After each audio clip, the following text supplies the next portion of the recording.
Bismillahirrahmanirrahim. Assalamualaikum warahmatullahi wabarakatuh. Alhamdulillahi hamdan wa syukran lillah. Alhamdulillah wassalatu wassalam ala rasulillah. Nahmaduhu wa nasta'inuhu wa nastaghfiruhu wa natubu ilaih. Allahumma salli wa sallim ala Muhammad wa ala alihi wa ashabihi wa man tabi'ahu ila yaumiddin. Qala Allah ta'ala a'udzu billahi minasy syaithanir rajim. Bismillahirrahmanirrahim. Ya ayyuhalladzina amanu taqullaha haqqa tuqatih wa la tamutunna illa wa antum muslimun. Wa qala fi ayatin ukhra laqad ja'akum rasulun min anfusikum azizun 'alaihi ma anittum harisun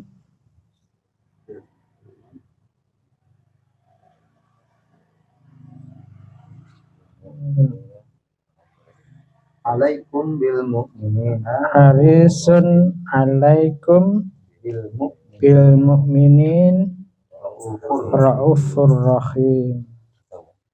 Fa in tawallaw faqul hasbiyallahu la ilaha illahu alaihi tawakkaltu wa huwa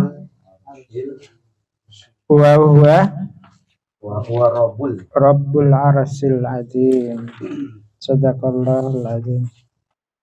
Alhamdulillah, dengan memanjatkan puji serta syukur kita kepada Allah Subhanahu wa taala, pada malam hari ini kita bisa hadir dalam taklim yang dirutinkan untuk Riyasah Depok, yaitu setiap malam Kamis ya. Malam Kamis. Mudah-mudahan niat kita, langkah kita Allah catat sebagai bagian dari jihad fisabilillah. Amin, Allahumma amin. Para hamba Allah muslimin rahimakumullah. Pertama, senantiasa kita tingkatkan ketakwaan kita kepada Allah. Yang kedua, kita istiqomah dalam syariat, dalam dakwah kesatuan umat dengan manhaj nubuwah, yaitu khilafah ala minhajin nubuwah, taljamu jamaatal muslimin, atau kita beriktizam dalam jamaah wal imamah sampai akhir hayat kita, artinya kita istiqomah. Kemudian yang kedua, wal takum minkum ummatu yad'una ilal khair wa ya'muruna bil ma'ruf wa yanhauna 'anil munkar. Menjadi bagian dari kewajiban setiap kita setelah dalam Islam sebenarnya mempunyai amanah setiap individu. Tadi sudah dibicarakan tentang amanah, pentingnya amanah, pentingnya kita melaksanakan amanah, dan ud'u ilal khair wa ya'muruna bil ma'ruf wa yanhauna 'anil munkar adalah juga amanah dari Allah. Jadi setiap kita mempunyai atau memiliki beban amanat yang Allah wajibkan kepada kita untuk menjadi penyeru kebaikan dan pencegah perbuatan kemungkaran ya, yang dimulai dari diri kita, keluarga kita, dan lebih luas lagi adalah masyarakat kita. Ini bagian yang tidak boleh ditinggalkan, yaitu untuk selalu menyeru kepada kebaikan dan meninggalkan kemungkaran atau mencegah kemungkaran dan mengajak diri, keluarga, dan orang lain untuk selalu berbuat kebaikan. Termasuk kita menyeru kepada pentingnya persatuan dalam Islam. Ini yang ya boleh dikatakan dakwah yang paling strategis dan penting ya untuk umat di akhir zaman. Termasuk ya ketika kita didolimi, sebagian kita didolimi oleh orang kafir, khususnya orang-orang Israel apa Yahudi? Yang benar yang mana? Ya, Yahudi, Zionis. Nah, tadi oleh Imam dikatakan jangan kita mengatakan Israel, karena Israel itu adalah Nabi Yakub. Ya. Bani Israel berarti keturunan Nabi Yakub. Jadi yang mulai mengadakan penyimpangan dan pembencian kepada orang-orang Muslim dari zaman dahulu, zamannya Nabi Isa sebenarnya dimulai ya. Jadi pertentangan kepada Islam yang dimulai di masa Nabi Isa, kemudian dilanjutkan dengan di masa Nabi Muhammad sampai akhir zaman nanti adalah pertentangan, yaitu orang-orang Yahudi. Ya, sebenarnya orang Yahudi itu tidak hanya musuh bagi orang Islam umat Nabi Muhammad. Sebenarnya pada zaman nabi-nabi Bani Israel, Isa sebelum Isa juga itu sudah mengadakan ya tadi permusuhan dan perlawanan. Bahkan mereka kaum Yahudi tadi membunuh para nabi. Termasuk di dalamnya adalah Nabi Zakaria. Itu dibunuh oleh orang-orang Yahudi. Nah, itu oleh orang Yahudi. Nah, inilah makanya pentingnya kita mendakwahkan persatuan dan kesatuan umat dengan berjamaah, berkhilafah ala minhajin nubuwah, agar tadi satu komando, satu gerakan dapat terwujudkan untuk ya tadi ibaratnya melawan orang-orang Yahudi Zionis. Tanpa adanya persatuan kaum muslimin, akan ya tadi usahanya selalu sia-sia, selalu ibaratnya setengah setengah perlawanan, jadi tidak matang perlawanannya, setengah perjuangan, karena akan patah dan patah di tengah jalan, selalu begitu dan terus begitu. Tapi muslimin sendiri ya seakan-akan bangga dengan diri dan kelompoknya masing-masing. Apalagi sekarang kita di Indonesia lagi giat-giatnya akan mengadakan pemilu. Semua akan melihat dirinya, organisasinya, partainya lupa, yaitu terhadap perlawanan musuh yang jelas-jelas di hadapan kita, yaitu kaum Yahudi. Yahudi apa tadi? Zionis. Yahudi Zionis. Yahudi Zionis. Nah, oleh karenanya sekali lagi bagian dari amanah Allah kepada kita tadi amal ma'ruf nahi mungkar yang selalu hendaknya kita hidupkan ya. Semampu kita Sekarang ibaratnya kita berada di zaman teknologi internet. Semua ikhwan sudah pegang sebenarnya teknologi internet. Nah, ini coba tidak hanya kita menghidupkan medsos ya. Medsos yang sifatnya ya mungkin hanya bisnis atau pribadi, emosional pribadi, tapi tumbuhkanlah tadi ya dakwah. Sekecil apapun kita sisipkan dakwah setiap hari. Nah, untuk TV Depok, alhamdulillah terus berkembang, tumbuhkan tadi dakwah. Termasuk masukkan tadi dakwah jamaah wal imamah. Ini juga memang awalnya harus tadi yang kecil-kecil dulu, tapi kalau kecil-kecil dengan ibaratnya 1000 orang menggunakan medsos, lama-lama tadi berkembang. Nah, itulah perlawanan sekarang.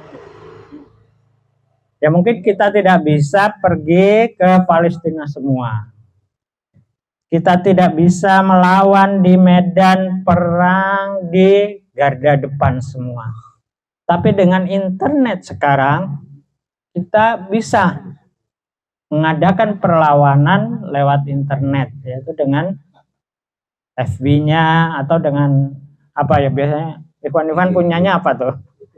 FB, IG, terus apa lagi? Banyak kan? Pokoknya gunakan. Iya, SMS nggak apa-apa. Dengan SMS tadi gunakan itu untuk tadi wal takum minkum ummatu yaduna illal khair ya'muruna bil ma'ruf wa yanhauna 'anil, dan niatkan itu bagian dari jihad. Emang sekarang itu ya, kalau pergi ke medan perang semua ya masih susah dan ya susah lah ya untuk itu ya. Mobilisasi untuk itu kita bantu ke sana bawa senjata belum saatnya ibaratnya. Tapi melalui internet yang ada, kita tadi dakwah jamaah imamah, termasuk tadi kita membela Palestina, ikut memerangi secara sosial, secara akidah kepada orang-orang Yahudi tadi, Yahudi Zionis. Maka itu bagian dari ya tadi wal takum minkum yad'una ilal khair wa ya'muruna bil ma'ruf wa yanhauna. Dan ini bagian dari amanah tadi kata Amir Tarbiyah wa taklim ya. Ini bagian dari amanah. Cobalah mulai gitu ya. Insya Allah kita sudah pegang semua tuh. Kalau di Depok ada 100 HP saja, berarti gerakan dakwah tentang jamaah wal imamah, gerakan dakwah tentang permusuhan kepada Yahudi yang jelas-jelas tadi ingin menghancurkan Islam ada gitu, ada terlihat. Nah selama ini kita masih apa enggak ya, masih gitu. Sebagian kita masih gitu ya.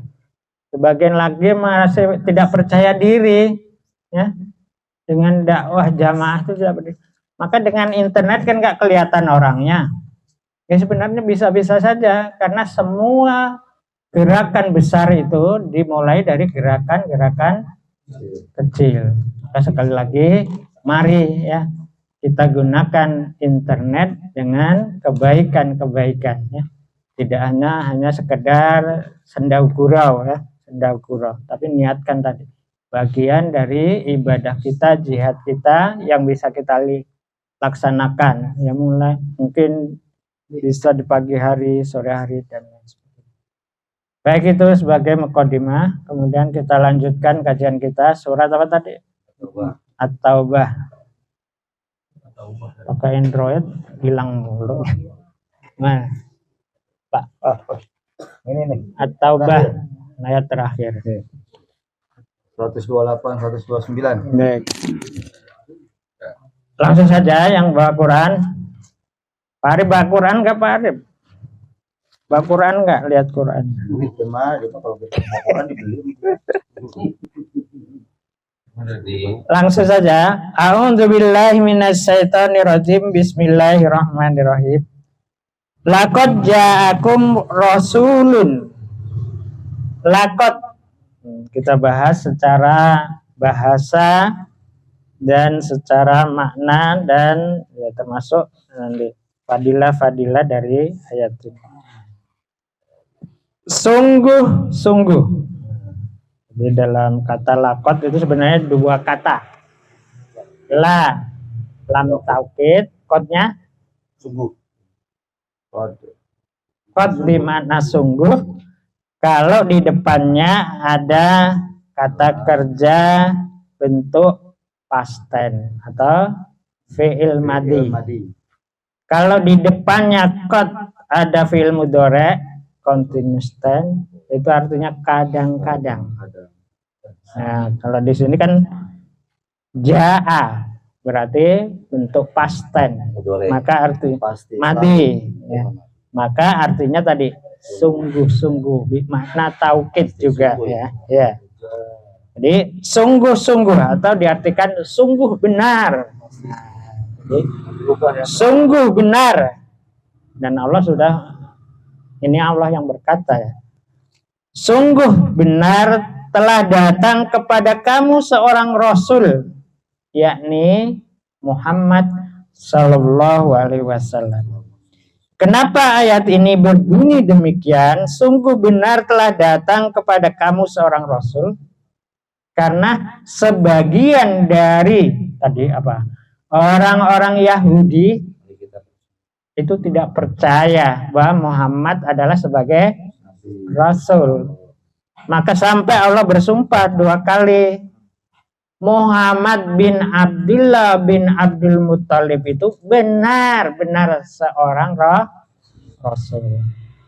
Kalau Allah sudah berkata begitu, masa nggak percaya sama Allah? Kira-kira gitu ya bahasa kasarnya. Jadi dibalik dari kalimat ini Allah menyungguhkan, yaitu terutama kepada orang-orang Yahudi. Kenapa demikian? Karena sebagian mereka dari kalangan ahli kitab, baik tadi Yahudi maupun Nasrani, menginginkan adanya Rasul terakhir, yaitu yang bernama Muhammad. Jadi sebelum Nabi Muhammad diutus menjadi Nabi, sudah menjadi bahasa ibaratnya apa ya? Bahasa perbincangan di kalangan masyarakat, terutama para ahli kitab, terutama para rahib, pendeta, dan kalangan, kalau istilah di Indonesia tadi, kiai, ajengan, apalagi namanya, buya, ustadz, gus-gus, ulama, dan mungkin gus-gusnya juga ikut ngomong. Ya, mereka membicarakan tentang Nabi terakhir. Jadi isu politik itu. Karena memang dalam kitab Taurat dan Injil kisah tentang Nabi terakhir, yaitu yang bernama Ahmad atau Muhammad, itu akan membawa tadi keberkahan bagi umatnya sampai hari kiamat. Karena nanti termasuk gambaran dari ayat ini. Nah, jadi mereka tadi sangat menginginkan. Ibaratnya kalau mereka berdoa setiap saat pagi, sore, malam, siang, itu selalu berdoa bahwa segera Allah mengutus Nabi terakhir tadi. Dan memang jangkaunya, jarak antara Nabi Isa atau yang disebut dengan masa fatrah ya, itu sangat lama, berbeda dengan nabi-nabi sebelumnya.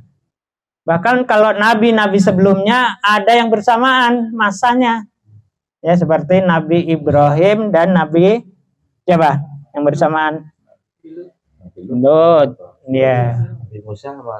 Musa sama Harun, dan masih banyak lagi ya, Isa sama Yahya dan lain sebagainya.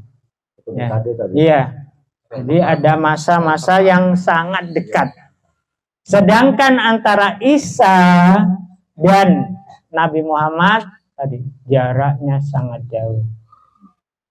Ya, ada yang mengatakan 500 sekian kayak itu hitungan-hitungan ini ya. Jadi 500 tahun ya kayak apa ya. Ibaratnya tadi. Dan berapa generasi ya. Sudah ya mungkin 7 generasi ya. Sekitar kurang lebihnya 7 generasi ya. Manusia. Tadi setiap generasi menginginkan segera Allah utus Nabi terakhir. Nah, itulah keinginan dari orang-orang terdahulu, yaitu baik orang Yahudi maupun Nasrani, dalam menginginkan diutusnya Nabi Muhammad Sallallahu Alaihi Wasallam. Maka dalam ayat ini menegaskan bahwa sudah datang kepadamu seorang Rasul, yaitu Muhammad sebagai Nabi terakhir, yang mereka tidak menerima dengan alasan bagyam bainahum, karena kebencian adanya Nabi terakhir bukan dari kalangan Bani Israel, karena nabi-nabi sebelumnya adalah dari kalangan Bani Israel. Memang dimulai lagi orang-orang Yahudi ya yang menghembuskan kebencian ini ya, orang-orang Yahudi yang menghembuskan kebencian ini. Kemudian lanjutnya, min anfusikum, dia adalah nabi dari kalangan kamu, minal Arabi, yaitu dari kalangan Arab. Tapi lebih jelasnya bahwa nabi yang dimaksud dari jenis kamu adalah pertama jenis manusia. Maka dalam ayat lain dikatakan apa? Ya, basyarum mislukum, seorang manusia ya sama seperti kamu. Dia makan, dia minum, dia berjodoh, ya tak berjodoh, punya anak, ya suka ke pasar dan lain sebagainya. Kenapa disebutkan Nabi Muhammad suka ke pasar dan lain sebagainya? Ya ini bagian dari adat istiadat. Memang orang Arab yang jual beli itu adalah siapa? Laki-laki. Dari zaman dulu sebelum Nabi Muhammad diutus ya. Jadi yang berjual beli di pasar itu adalah orang laki-laki. Maka termasuk disebutkan Nabi dari kalangan kamu itu juga ke pasar. Sama seperti kamu ya jual beli di pasar. Ya. Tapi di Indonesia jadi banyak perempuan malahan ya yang jual beli di pasar. Jadi min anfusikum bimakna adalah pertama dari jenis manusia ya, bashar. Kemudian yang kedua adalah dari kalangan orang Arab ya. Kemudian yang ketiga adalah dari kalangan orang awam yang biasa. Bedanya di ayat lain adalah hanya diberi wahyu kepadaku. Kul innama ana basyarum mislukum. Innama yuhi ilayya, hanya saja diberikan wahyu kepadaku. Itulah yang membedakan ya secara umum ya. Adapun kalau kita kaji dalam ilmu sufi ya itu memang ya wallahu alam ya, antara sahih dan tidak sahih yaitu bagian dari ya tidak terlepas dari hadis-hadis yang lain ya tentang bagaimana kemuliaan Nabi Muhammad Sallallahu Alaihi Wasallam. Tapi kalau dari hadis-hadis yang sahih ya secara umum ya kita lihat bahwa Nabi Muhammad adalah apa? Sayyidul Anbiya wa Mur, yaitu penghulunya para nabi dan rasul. Karena termasuk dalam hadis-hadis sahih nanti di yaumil mahsyar maka nabilah yang berhak ya, memiliki syafaat ya, yang berbicara kepada Allah tentang pengadilan manusia dari masa Adam sampai Adam yang terakhir ya, sampai Adam yang terakhir, yaitu Nabi Muhammad Sallallahu Alaihi Wasallam. Maka kemuliaan Nabi Muhammad Sallallahu Alaihi Wasallam adalah kemuliaan dari semua makhluk, termasuk dari kalangan para anbiya dan mursalin. Maka banyak hadis-hadis ya, sampai-sampai apa, Nabi Adam menikah dengan dengan Hawa, apa ininya, sholawat kepada Nabi Muhammad Sallallahu Alaihi Wasallam maharnya, padahal Nabi Muhammad belum dilahirkan dan lain sebagainya. Kalau kita kaji tentang kemuliaan Nabi Muhammad yang luar biasa, ya itulah iya tadi. Jadi bukan berarti Nabi Muhammad seperti kita saja, tapi kemuliaan yang lain yang luar biasa di atas makhluk. Maka ada istilah apa tadi?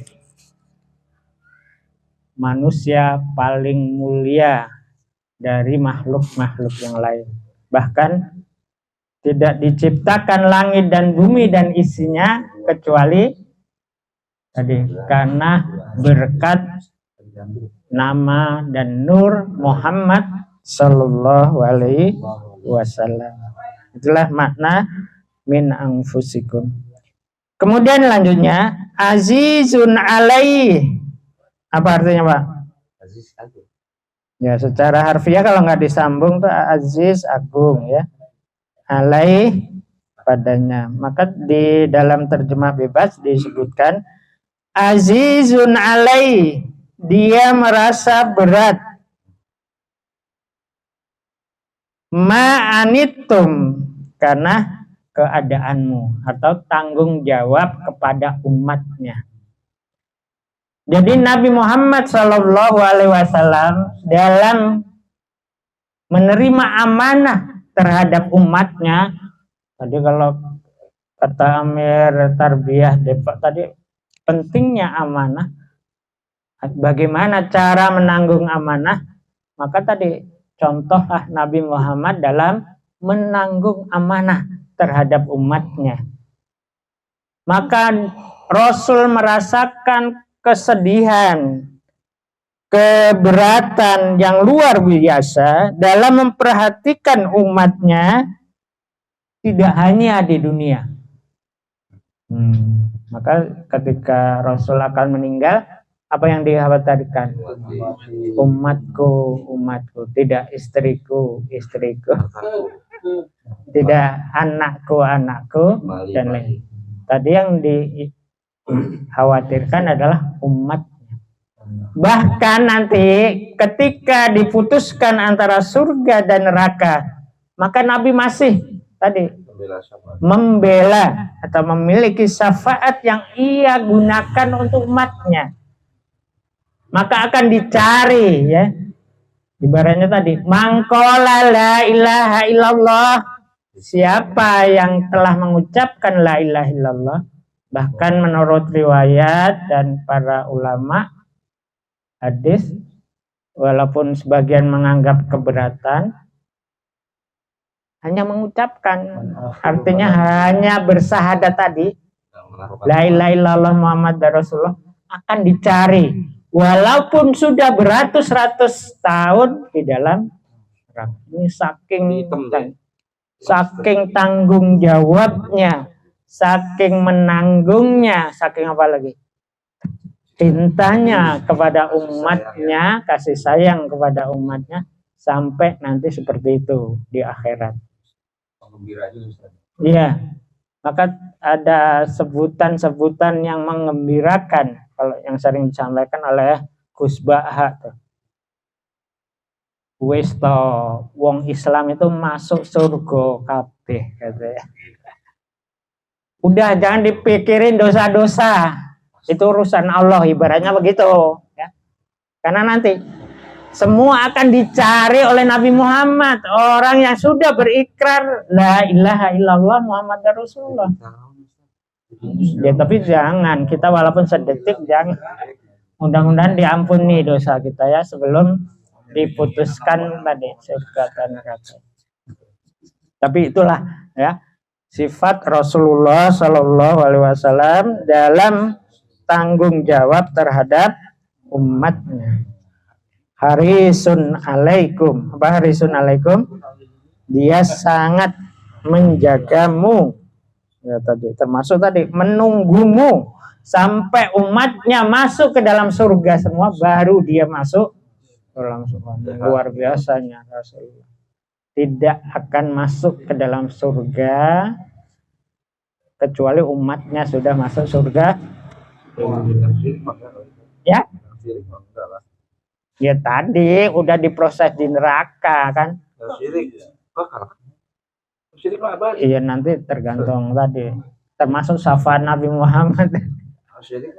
Diampuni atau enggak dan lain sebagainya. Ya, itu hak Allah ya. Hak Allah. Kita ya hanya ya berharap kita semua umat Islam ya terlepas dari kesyirikan yang hakiki. Kalau kesyirikan sendiri kan beda-beda ya. Kesyirikan yang hakiki ya tadi yang benar-benar menyekutukan Allah, menyembah selain Allah dan lain sebagainya. Nah itulah jadi kemuliaan Rasulullah Shallallahu Alaihi Wasallam. Alaikum bil mukminin, dan Rasulullah Sallallahu Alaihi Wasallam ya sangat mengharap semua umatnya itu menjadi orang mukmin ya. Jadi sangat berkeinginan siapapun ya bisa menjadi orang mukmin. Raufur Rahim. Dia Rasulullah maha lembut lagi maha penyayang ya, terhadap umatnya. Oleh karenanya termasuk ya setiap bulan Rabiul Awal ya sebagian orang menyatakan karena kecintaan mereka kepada Rasulullah maka mereka mengadakan maulid. Lepas dari tadi boleh dan tidaknya dan lain sebagainya. Ya kita sebagai umat Muhammad ya pertama ya kita harus menghidupkan sunnah-sunnahnya. Sekecil apapun sedapat mungkin kira-kira gitu ya. Karena kita beda-beda ya kemampuan. Tapi usahakan mari kita menjaga sunnahnya. Yang kedua mencintainya. Ya kita wujudkan cinta kita kepada Rasulullah dengan memperbanyak sholawat ya minimal pagi dan sore ya 10 atau mau tidur 10 ya minimal ya. Kalau yang sampai bisa 100 dan lain sebagainya silahkan ya, artinya tidak ada batasan ya. Tapi kecintaan kita pada Rasulullah dengan berselawat itu bagian dari ya tadi kita akan menerima syafaat di yaumil kiamah.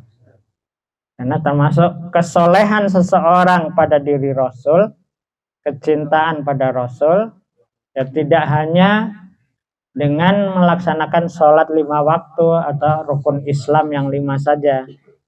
Termasuk tadi memperbanyak sholawat. Itu juga akan membedakan satu dengan lainnya kepada syafaat Nabi Muhammad Sallallahu Alaihi Wasallam.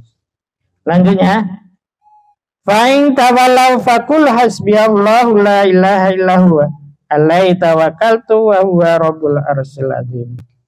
Maka jika mereka berpaling, maka kembali kepada ayat yang tadi wal takum minkum ummatu. Ini kalau di asbabun nuzul, jadi ada sahabat bertanya, "Ya Rasul, bagaimana jika mereka setelah kuajak berpaling?" Artinya nggak mau atau melawan. Fakul, maka katakanlah hasbiyallahu la ilaha illahu alaihi tawakkaltu wa huwa rabbul arsyil azim. Intinya adalah kembalikanlah kepada Allah ya. Karena dia Allah adalah pemilik ars yang maha besar. Jadi kita pasrahkan pada Allah, termasuk ya anak, istri kita, yang susah, ya kita udah ngajak ibaratnya. Kita udah nasihati, maka tadi kita kembalikan kepada Allah. Dan inilah termasuk kata baro'ah ya. Kalau dalam baro'atum minallahi wa rasul minal musyrikin. Ayat ini sebenarnya mengandung juga kata baro'ah, berlepas diri, menyerahkan atau menyandarkan segala urusan kepada Allah Subhanahu wa taala. Dalam beberapa hadis tentang fakul hasbiyallah, ini termasuk ada ya, kalau istilah ayat ya, ayat-ayat fadilah yang mastur. Atau apa kalau mastur? Terkenal umum. Terkenal atau berdasarkan riwayat atau berdasarkan hadis. Ya, artinya pernah diperintahkan oleh Rasul, diamalkan oleh para sahabat. Di dalam beberapa hadis dikatakan, siapa yang membaca 7 kali di pagi hari dan sore hari, maka Allah akan mencukupkan baginya kehidupan dunia dan akhirat. Jadi termasuk tadi kita selalu bertawakal kepada wa ma yatawakkal 'alallah fahuwa hasbuhu. Siapa yang selalu bertawakal kepada Allah, maka dialah yang akan memberi ya kecukupan. Nah, makna kecukupan ini bermakna luas ya. Ya termasuk dalam hadis dikatakan siapa yang membaca ayat ini tadi 7 pagi, 7 sore, maka Allah akan memberi kecukupan rezekinya. Nah, ini ya. Maka ini bagian dari zikir pagi petang dan mau tidur. Jadi 3 kali. Ya kalau nggak bisa 3 kali, 2 kali. Kalau nggak bisa 2 kali ya sekali di pagi hari. Ini kita laksanakan. Udah pada hafalan? Doipin tadinya katanya. Nggak dimaknain, nggak diapain lagi. Tentang doib. Ya Allah, Jadi ada beberapa hadis. Jadi kalau doif banyak hadis itu menjadi hasan ya. Dari doif menjadi, kecuali tadi hadisnya hadis ahad. Ahad itu cuma 1, nggak ada yang lain. Iya. Nah, nggak ada pendukungnya. Tapi karena banyak maka menjadi hasan. Dan sebenarnya ayat ini dikuatkan dengan tadi dengan surat At-Talaq ya. Wa may yatawakkal 'alallah fahuwa hasbuhu. Ya. Jadi makna dari ayat ini adalah ayat bertawakal ya. Zikir bertawakal kepada Allah. Karena kita mencukupkan apa yang terjadi terhadap diri kita, keluarga kita, anak istri kita, termasuk dalam masyarakat yang ada, yaitu dengan kita kembalikan kepada Allah Subhanahu wa taala. Maka apa saja yang kita kembalikan kepada Allah, maka bagi Allah keputusannya ya terbaik bagi kita. Ya kita nggak bisa memaksakan. Karena semua adalah kehendak Allah sudah terjadi itu. Ibaratnya para nabi yang istrinya ya tidak nurut, ya anaknya tidak nurut, keluarganya tidak nurut, ya secara pribadi ya merasa kecewa dan lain sebagainya. Tapi setelah ditegur oleh Allah, seperti Nabi Nuh ditegur apa? Itu bukan bagian dari keluargamu. Ya secara ini masa bukan keluarga, kan anakku ibarat. Tapi setelah dapat teguran itu tadi, wa ana minal jahilin. Ya, Nabi Nuh mengatakan, aku ya termasuk orang yang bodoh. Ya. Bodoh tentang itu maksudnya. Karena secara akal anakku. Tapi kata Allah, bukan bagian dari keluargamu. Gimana tuh perasaan seorang bapak yang sayang ya. Ya tetap manusianya tadi anakku. Tapi kata Allah bukan dari keluargamu. Tapi setelah itu dia berlepas diri. Nah ini bagian dari surat At-Taubah tadi. Kita berlepas diri. Ya kita boleh tadi pada anak yang susah, ya kita kadang-kala kita harus tadi, ya Allah, saya berlepas diri dari anakku. Engkau yang memberi petunjuk, ya, Engkau yang memberi hidayah, dan Engkaulah yang mengasihi mereka. Kita kembalikan kepada Allah Subhanahu wa Ta'ala.